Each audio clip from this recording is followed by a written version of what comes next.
Next guest, he's a social butterfly, too.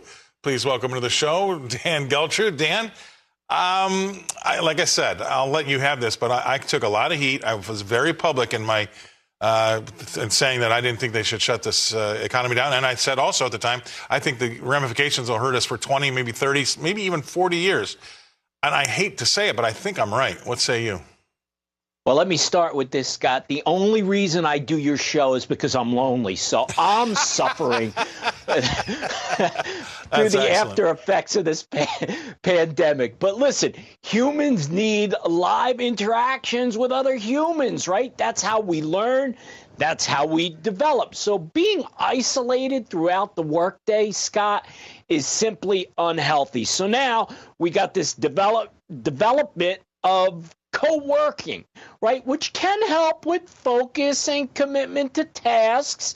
You know, you could have these sessions tailored to different people's schedules and have a lot of different participants. And it doesn't have to also be tied into TikTok, because I know there's a lot of people who are like, hey, listen, I don't want to be any part of TikTok. But what I think we're trying to do here is recreate a water cooler moments throughout the day, which, by the way, I think is healthy. So I got to tell you, Scott, I'm not against this if it can help people actually learn how to interact again.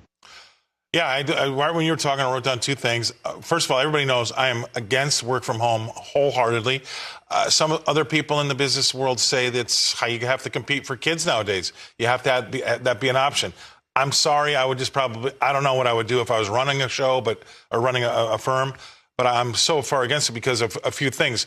Number one, there really isn't any mentoring anymore. When you and I were first in this business world, whether it be finance or accounting, you knew there was somebody that you would emulate or want to be around, or, as my father would say, you want to be a millionaire, hang around 4 other millionaires.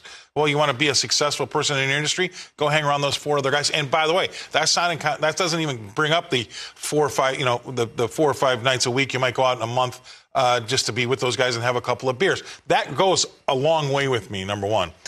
And number two, I think it was either Steve Jobs. I think it was Steve Jobs was asked this question in the year 2000 about what he thought was going to be the most valuable business tool in the year 2025. And we're almost there. And his answer was face-to-face communication. Wouldn't you know it? He was right. What do you think? Yeah, and your dad was right as well. Listen, Scott, because I actually see it. When people are in the office, they're not physically that far apart. And to avoid sometimes communicating verbally, they'll be texting each other. In the meantime, they're 10 feet away. So I'm not sure we could ever reverse, whether you want to call it damage or the trend or however we landed here, Scott.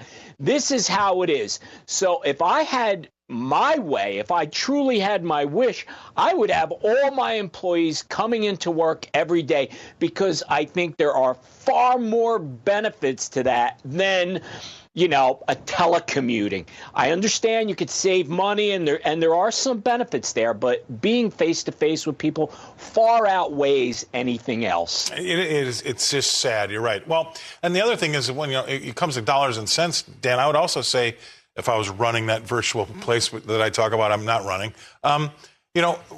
As a firm, you've invested in overheads, you've invested in desks, you've invested in space, you're paying for chairs, you're paying for air conditioning. So if somebody doesn't want to come in, I would still bill them for that space. I would say, okay, I mean, you don't get to hand me the bill because you don't want to come in anymore. I think that there should be stuff like that to really encourage people to come to work. I know, like you said, you don't have to commute, you have to pay the train ticket, you don't have to buy gas, you don't have to pay for parking. But I would there would be a financial incentive if I was running the world to have people come in, because I do think it's that important. It is important, but listen, from the employer standpoint, Scott, you're also dealing in the competition for talent. I get it. So if your competition is saying, oh, you could stay home, you never have to come in, and they're offering what appears to be perks to these employees, well, you're going to have a tough time competing. So really where I think we land here is the hybrid format, to the extent people are in a commutable range that you come in. Here's the thing. Tuesday, Wednesday, Thursday, and you have Monday and Friday off, or not off, but work from home. I get it. And I'll end it with this. I think that they've got the upper hand until we have a really bad economy where they do have to start shedding staff, and they're going to shed the people they don't see. That's how they're going to start, right? And then you learn your lesson, and from then on out, they'll be in every single day. Anyway, I got to go. Thanks for being on, Dan. Dan Geltrude coming to us from